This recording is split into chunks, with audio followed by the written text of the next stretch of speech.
The Astral Plane by C.W. Leadbeater.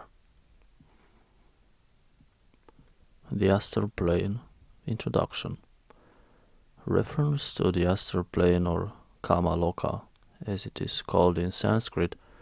has frequently been made by theosophical writers, and a good deal of information on the subject of this realm of nature is to be found scattered here and there in our books. But there is not, so far as I am aware, any single volume to which one can turn for a complete summary of the facts at present known to us about this interesting region. The object of this manual is to collect and make some attempt to arrange this scattered information, and also to supplement it slightly in cases where new facts have come to our knowledge. It must be understood that any such additions are only the result of the investigations of a few explorers, and must not therefore be taken as in any way authoritative, but are given simply for what they are worth. On the other hand, every precaution in our power has been taken to ensure accuracy, no fact, old or new, being admitted to this manual unless it has been confirmed by the testimony of at least two independent, trained investigators among ourselves, and has also been passed as correct by older students whose knowledge on these points is necessarily much greater than ours. It is hoped, therefore, that this account of the astral plane, though it cannot be considered as quite complete, may yet be found reliable as far as it goes. The first point which it is necessary to make clear in describing this astral plane is its absolute reality. Of course, in using that word I am not speaking from that metaphysical standpoint from which all but one unmanifested is unreal, because impermanent. I am using the word in its plain, everyday sense, and I mean by it that the objects and inhabitants of the astral plane are real in exactly the same way as our own bodies, our furniture, our houses or monuments are real as Charing Cross, to quote an expressive remark from one of the earliest theosophical works. They will no more endure forever than will objects on the physical plane, but they are nevertheless realities from our point of view while they last, realities which we cannot afford to ignore merely because the majority of mankind is as yet unconscious or but vaguely conscious of their existence. And there appears to be considerable misunderstanding, even among theosophical students, upon this question of the reality of the various planes of the universe. This may perhaps be partly due to the fact that the word plane has occasionally been very loosely used in our literature, writers speaking vaguely of the mental plane, the moral plane, and so on, and this vagueness has led many people to suppose that the information on the subject which is to be found in the theosophical books is inexact and speculative, a mere hypothesis incapable of definite proof. No one can get a clear conception of the teachings of the wisdom religion until he has at any rate an intellectual grasp of the fact that in our solar system there exist perfectly definite planes, each with its own matter of different degrees of density, and that some of these planes can be visited and observed by persons who have qualified themselves for the work, exactly as a foreign country might be visited and observed, and that by comparison of the observation of those who are constantly working on these planes, evidence can be obtained of their existence and nature at least as satisfactory as that which most of us have for existence of Greenland or Spitsbergen. The names usually given to these planes, taking them in order of materiality, rising from the denser to the finer, are the physical, the astral, the devachanic, the sashaptic, and the nirvanic. Higher than this last are two others, but they are so far above our present power of conception that for the moment they may be left out of consideration. Now it should be understood that the matter of each of these planes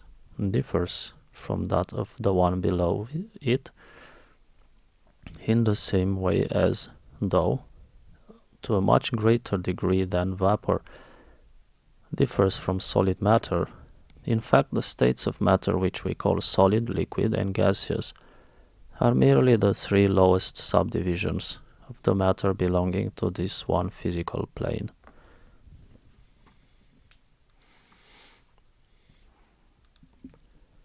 The astral region which I am to attempt to describe is the second of these great planes of nature, the next above or within that physical world with which we are all familiar. It is often being called the realm of illusion, not that it is itself any more illusory than the physical world, but because of the extreme unreliability of the impressions brought back from it by the untrained seer. This is to be accounted for mainly by two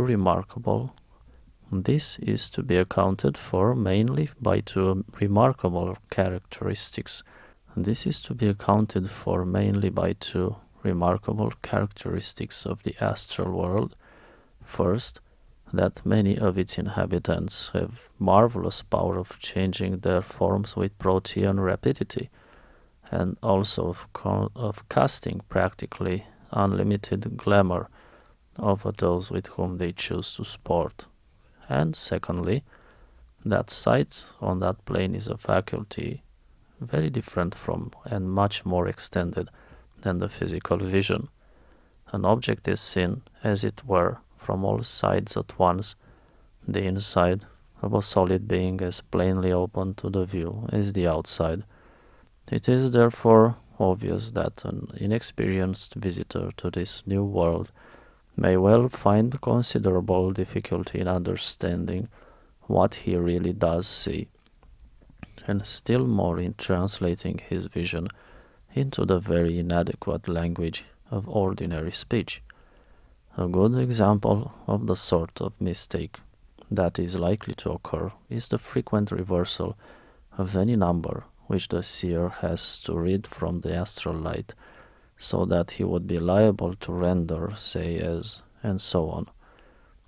In the case of a student of occultism trained by a capable master, such a mistake would be impossible except through great hurry or carelessness, since such a pupil has to go through a long and varied course of instruction in this art of seeing correctly, the master, or perhaps some more advanced pupil, bringing before him again and again all the possible forms of illusion and asking him, "What do you see?" Any errors in his answers are then corrected and their reasons explained, until by degrees the neophyte acquires a certainty and confidence in dealing with the phenomena of the astral plane, which far exceeds anything possible in physical life. But he has to learn not only to see correctly, but to translate the memory of what he has seen accurately from one plane to the other, and to assist him in this he is trained to carry his consciousness without break from the physical plane to the astral or devachanic and back again, for until that can be done, there is always a possibility that his recollections may be partially lost or distorted during the blank interval which separates his periods of consciousness on the various planes. When the power of bringing over the consciousness is perfectly acquired, The pupil will have the advantage of the use of all the astral faculties, not only while out of his body, but during sleep or trance, but also while fully awake in ordinary physical life. It has been the custom of some theosophists to speak with scorn of the astral plane and treat it as entirely unworthy of attention, but that seems to me a somewhat mistaken view. Most assuredly, that at which we have to aim is the purely spiritual plane, and it would be most disastrous for any student to neglect that higher development and rest satisfied with the attainment of astral consciousness. There are some whose karma is such as to enable them to develop the purely spiritual faculties first of all, to overleap the astral plane for the time, as it were, and when afterwards they make its acquaintance, they have, if their spiritual development has been perfect, the immense advantage of dipping into it from above, with the aid of a spiritual insight which cannot be deceived, and a spiritual strength which nothing can resist. It is, however, a mistake to suppose, as some writers have done, that this is the only or even the ordinary method adopted by the masters of wisdom with their pupils. Where it is possible, it saves much trouble, but for most of us such progress by leaps and bounds has been forbidden by our own faults or follies in the past. All that we can hope for is to win our way slowly, step by step, and since this astral plane lies next to our world of denser matter, it is usually in connection with it that our earliest superphysical experiences take place. It is therefore by no means without interest to those of us who are but beginners in these studies, and the clear comprehension of its mysteries may often be of the greatest importance to us, not only by enabling us to understand many of the phenomena of the seance room, of haunted houses, etc., which would otherwise be inexplicable, but also to guard ourselves and others from possible dangers. The first introduction to this remarkable region comes to people in various ways, some only once in their whole lives, under some unusual influence, become sensitive enough to recognize the presence of one of its inhabitants, and perhaps because the experience does not repeat itself, come in time to believe that on that occasion they must have been the victims of hallucination. Others find themselves with increasing frequency seeing and hearing something to which those around them are blind and deaf. Others, again, and perhaps this is the most commonest experience of all, begin to recollect with greater and greater clearness that which they have seen or heard on that other plane during sleep. Among those who make a study of these subjects, some try to develop the astral sight by crystal gazing or other methods, while those who have the inestimable advantage of the direct guidance of a qualified teacher will probably be placed upon that plane for the first time under his special protection, which will be continued until, by the application of various tests, he has satisfied himself that the pupil is proof against any danger or terror that he is likely to encounter. But, however it may occur, the first actual realization that we are all the while in the midst of a great world full of active life, of which most of us are nevertheless entirely unconscious, cannot be, to some extent, a memorable epoch in a man's existence. So abundant and so manifold is this life of the astral plane that at first it is absolutely bewildering to the neophyte, and even for the more practiced investigator, it is no easy task to attempt to classify and to catalogue it. If the explorer of some unknown tropical forest were asked not only to give a full account of the country through which he had passed, with accurate details of its vegetable and mineral productions, but also to state the genus and species of every one of the myriad insects, birds, beasts, and reptiles which he had seen, he might well shrink appalled at the magnitude of the undertaking. Yet even this affords no parallel to the embarrassments of the psychic investigator, for in his case matters are further complicated. First, by the difficulty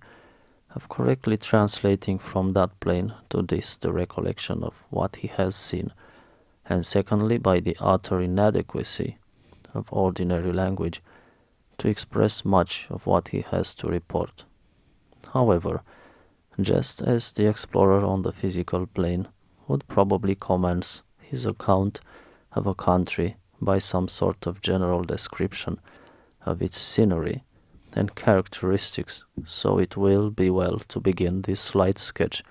of the astral plane by endeavoring to give some idea of the scenery which forms the background of its marvelous and ever-changing activities. Yet here at the outset, an almost insuperable difficulty confronts us in the extreme complexity of the matter. All who see fully on that plane agree that to attempt to call up before those whose eyes are as yet unopened a vivid picture of this astral scenery is like speaking to a blind man of the exquisite variety of tints in a sunset sky. However detailed and elaborate the description may be, there is no certainty that the idea presented before the hearer's mind will be an adequate representation of the truth. Scenery. First of all, then, it must be understood that the astral plane has 7 subdivisions, each of which has its corresponding degree of materiality and its corresponding condition of matter. Now, numbering these from the highest and least material downwards, we find that they naturally fall into 3 divisions, and forming one such class and another, while the 7th and lowest of all stands alone. The difference between the matter of one of these classes and the next would be commensurable with that between a solid and a liquid, while the difference between the matter of the subdivisions of a class would rather resemble that between 2 kinds of solid, such as, say, steel and sand. Putting aside for the moment the 7th, we may say that divisions and of the astral plane have for their background the physical world we live in and all its familiar accessories. Life on the 6th division is simply our ordinary life on this earth, minus the physical body and its necessities, while as it ascends through the 5th and 4th divisions, it becomes less and less material and is more and more withdrawn from our lower world and its interests. The scenery of these lower divisions, then, is that of the earth as we know it, but it is also very much more, for when looked at from this different standpoint,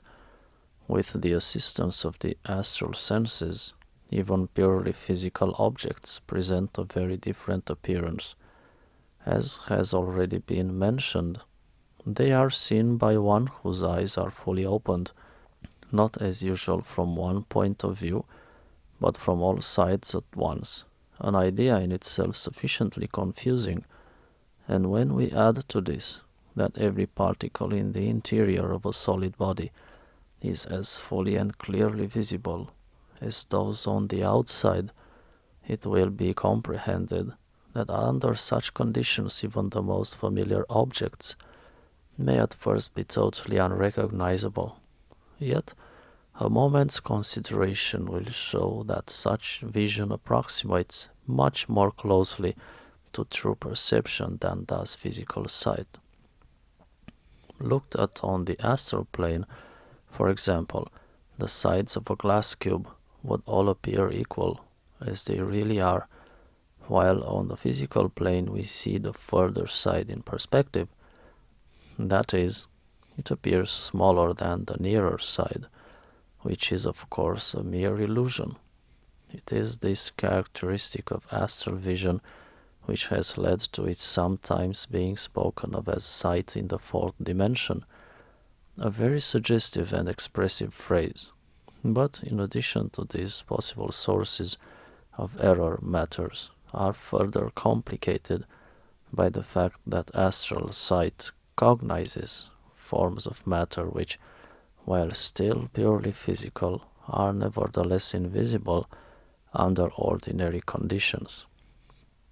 Such, for example, are the particles composing the atmosphere, all the various emanations which are always being given out by everything that has life, and also 4 grades of a still finer order of physical matter which,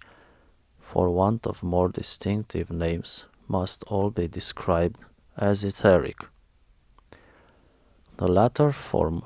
a kind of system by themselves, freely interpenetrating all other physical matter, and the investigation of their vibrations and the manner in which various higher forces affect them would in itself constitute a vast field of deeply interesting study for any man of science who possessed the requisite sight for its examination. Even when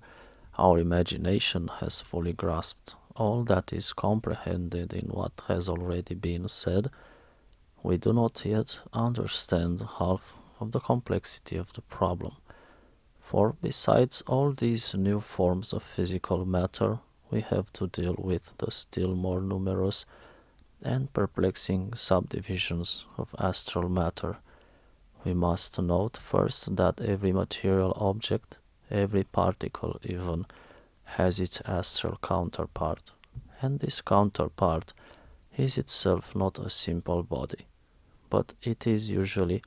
extremely complex, being composed of various kinds of astral matter. In addition to this, each living creature is surrounded with an atmosphere of its own, usually called its aura, and in the case of human beings, this aura forms of itself a very fascinating branch of study. It is seen as an oval mass of luminous mist of highly complex structure, and from its shape has sometimes been called the auric egg. Theosophical readers will hear with pleasure that even at the early stage of his development, at which the pupil begins to acquire this astral sight, he is able to assure himself by direct observation of the accuracy of the teaching given through our great founder, Madame Blavatsky, on the subject of some at least of the 7 principles of man. In regarding his fellow man, he no longer sees only his outer appearance exactly coextensive with that physical body. He clearly distinguishes the etheric double, which in theosophical literature has usually been called the linga sharira, while the jiva, as it is absorbed and specialized into prana, as it circulates in rosy light throughout the body, as it eventually radiates from the healthy person in its altered form, is also perfectly obvious. Most brilliant and most easily seen of all, perhaps though belonging to quite a different order of matter, the astral is the karmic aura, which expresses by its vivid and ever-changing flashes of color the different desires which sweep across the man's mind from moment to moment. This is the true astral body. Behind that, and consisting of a finer grade of matter, that of the rupa levels of Devachan, lies the Devachanic body, or aura of the lower manas, whose colors changing only by slow degrees as the man lives his lives, show the disposition and character of the personality, while still higher and infinitely more beautiful, where at all clearly developed, is the living light of the Karana Sharira, the aura or vehicle of the higher manas, which shows the stage of development of the real ego in its passage from birth to birth. But to see these, the pupil must have developed something more than mere astral vision. It will save the student much trouble if he learns at once to regard these auras not as mere emanations, but as the actual manifestation of the ego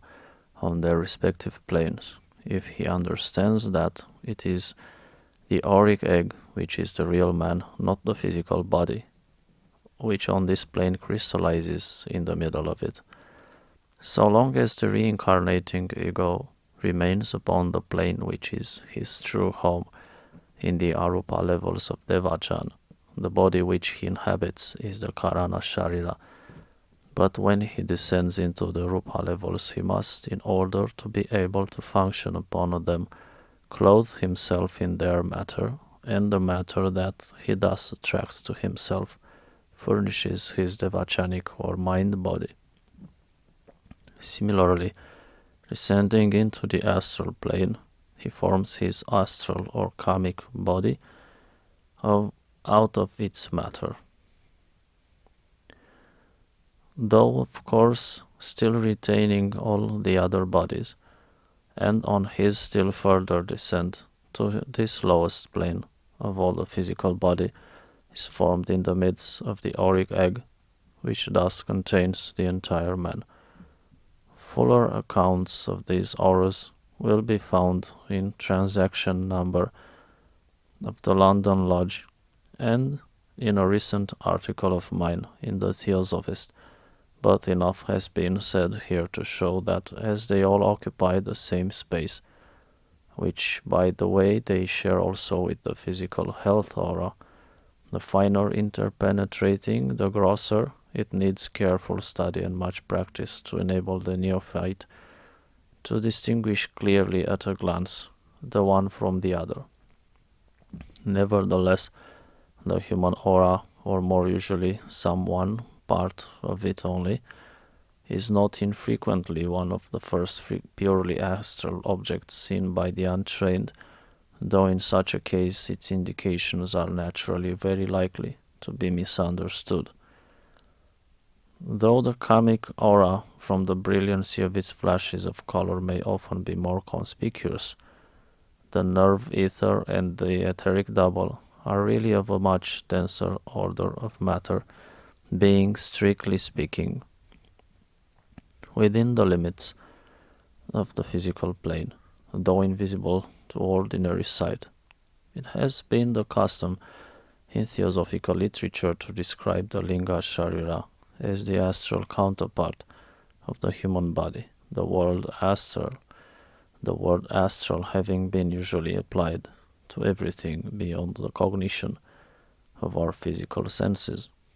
As closer investigation enables us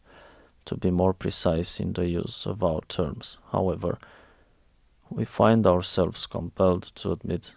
much of this invisible matter as purely physical, and therefore to define the linga sharira no longer as the astral, but as the etheric double.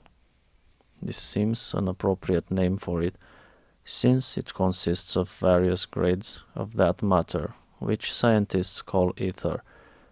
though this proves on examination to be not a separate substance, as has been generally supposed, but a condition of finer subdivision than the gaseous, to which any kind of physical matter may be reduced by the application of the appropriate forces. The name etheric double will therefore for the future be used in theosophic writings instead of Linga Sharira, and this change will not only give us the advantage of an English name, which is clearly indicative of the character of the body to which it is applied, but will also relieve us from the frequent misunderstandings which have arisen from the fact that an entirely different signification is attached in all the Oriental books to the name we have hitherto been using. It must not, however, be supposed that in making this alteration in nomenclature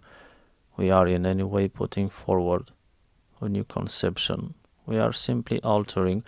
for the sake of greater accuracy, the labels previously attached to certain facts in nature. If we examine with psychic faculty the body of a newly born child, we shall find it permeated not only by astral matter of every degree of density,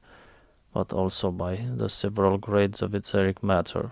And if we take the trouble to trace these inner bodies backwards to their origin, we find that it is of the latter that the etheric double, the mold upon which the physical body is built up, is formed by the agents of the lords of karma, while the astral matter has been gathered together by the descending ego, not of course consciously but automatically, as he passes through the astral plane. Into the composition of the etheric double must enter something of all the different grades of etheric matter, but the proportions may vary greatly and are determined by several factors, such as the race, sub-race, and type of a man, as well as by his individual karma. When it is remembered that these four subdivisions of matter are made up of numerous combinations, which in their turn form aggregations that enter into the composition of the atom, of the so-called element of the chemist, it will be seen that this second principle of man is highly complex, and the number of its possible variations practically infinite, so that, however complicated and unusual a man's karma may be, the Lipika are able to give a mold in accordance with which a body exactly suiting it can be formed.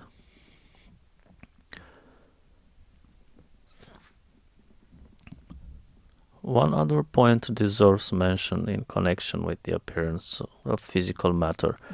when looked at from the astral plane, and that is that the astral vision possesses the power of magnifying at will the minutest physical particle to any desired size, as though by a microscope, though its magnifying power is enormously greater than that of any microscope ever made, or ever likely to be made. The hypothetical molecule and atom postulated by science are therefore visible realities to the occult student, though the latter recognizes them as much more complex in their nature than the scientific man has yet discovered them to be. Here again is a vast field of study of absorbing interest, to which a whole volume might readily be devoted, and the scientific investigator who should acquire this astral sight in perfection will not only find his experiments with ordinary and known phenomena immensely facilitated, but would also see stretching before him entirely new vistas of knowledge, needing more than a lifetime for their thorough examination.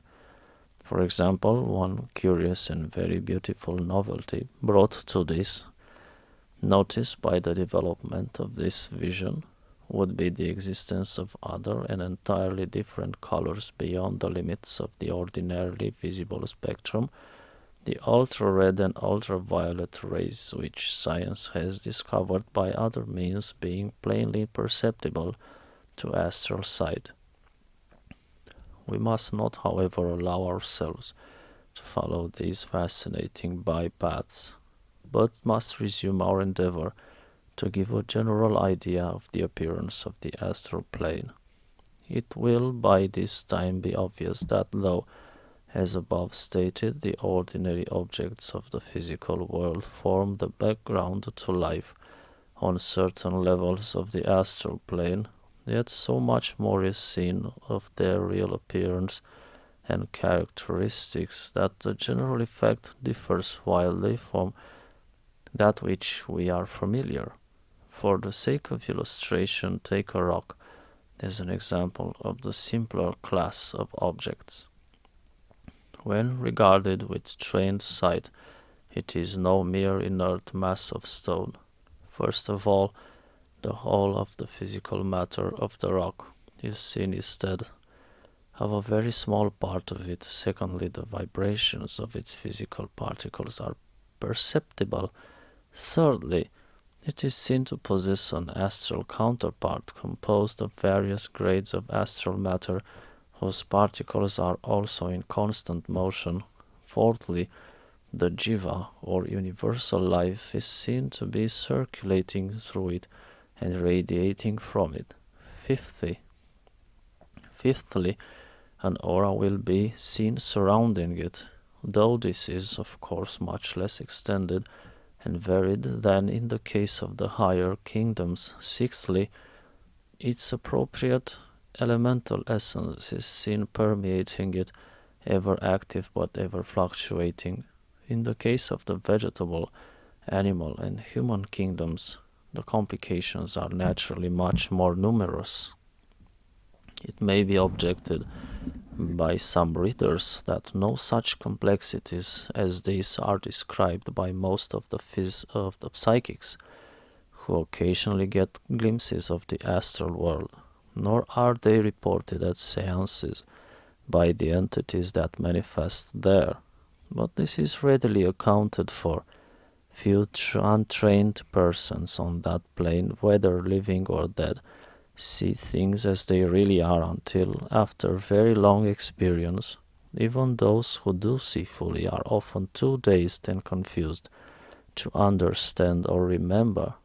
And among the very small minority who both see and remember, there are hardly any who can translate the recollection into language on our lower plane. Many untrained psychics never examine their visions scientifically at all. They simply obtain an impression which may be quite correct,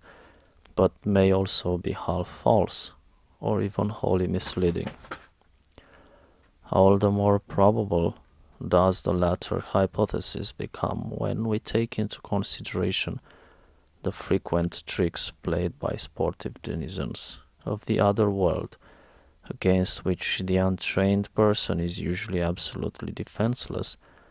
It must also be remembered that the regular inhabitant of the astral plane, whether he be human or elemental, is under ordinary circumstances conscious only of the objects of that plane,